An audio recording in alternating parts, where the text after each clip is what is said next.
Hi, this is Brecklin Abels, and I will be presenting my synthesized findings report.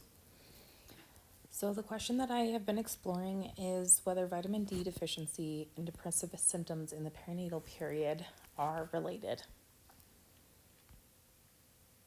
So, the first study was vitamin D deficiency and depressive symptoms in the perinatal period. The study design for this was set up so that the women were recruited from a single clinic, and then they self-reported for their EDPS at 3 different points. First was around 14 weeks of pregnancy. The second one was before birth in the third trimester, and then again at 10 weeks postpartum. At each of these time periods, the EDPS scores of all the women were then averaged out, and then at those same intervals, vitamin D serum levels were also drawn.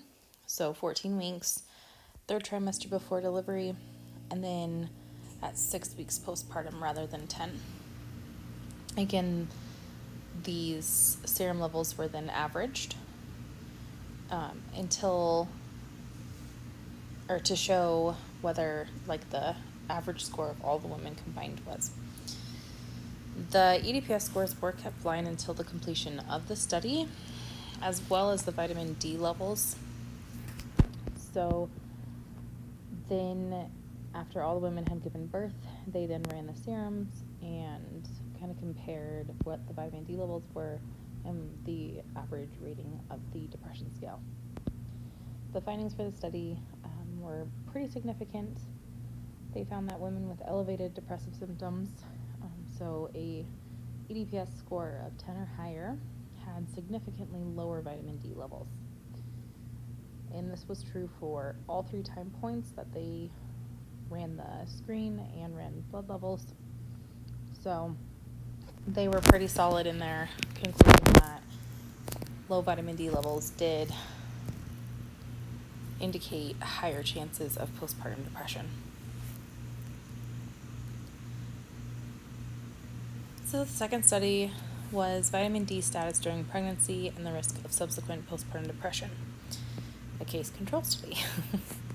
So the study design for this one was that the pool of women that they drew from was really seriously slimmed down and kind of screened through very thoroughly. So these were women from Denmark. They had to have a singleton pregnancy. They had to have delivered a living child and have to have blood collected late in pregnancy, around 25 weeks. So what they did is they ran those blood draws, which were the vitamin D serum levels, at 25 weeks. And then they followed these women through the first year of their postpartum journey and watched for which ones filled antidepressants, filled a prescription for antidepressants, and the ones that did not. And that's how they broke up their groups. So women who filled the antidepressant prescription and women who did not. And then they took the vitamin D levels and compared them to what group they fell in. And what they found was, that there was really no overall association between prenatal vitamin D levels and postpartum depression risk. Inversely, they did find that women with higher levels of vitamin D had an increased risk of postpartum depression. This truly has kind of been like the outlier in all of the studies that I've been looking at, just because it's the only one that I found that really has not shown an overall association between vitamin D and postpartum depression. The third study that I looked at was the relationship between vitamin D and postpartum depression in reproductive aged Iranian women. So the study design for this was that women had to be 6 to 8 weeks postpartum. They used the Beck Depression Scale for this one instead of the EDPS.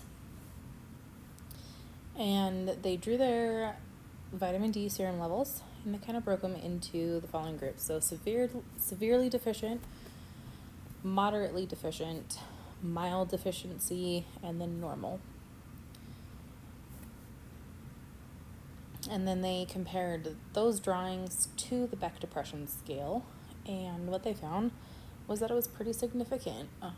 Women that had postpartum depression had significantly lower vitamin D levels.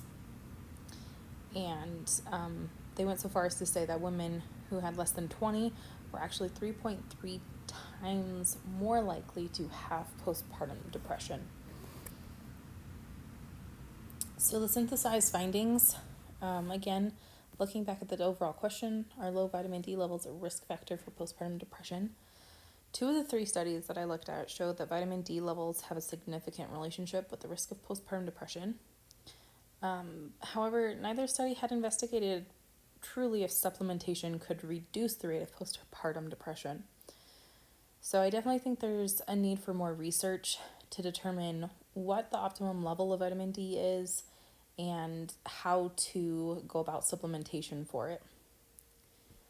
The studies also use different methods to collect the data.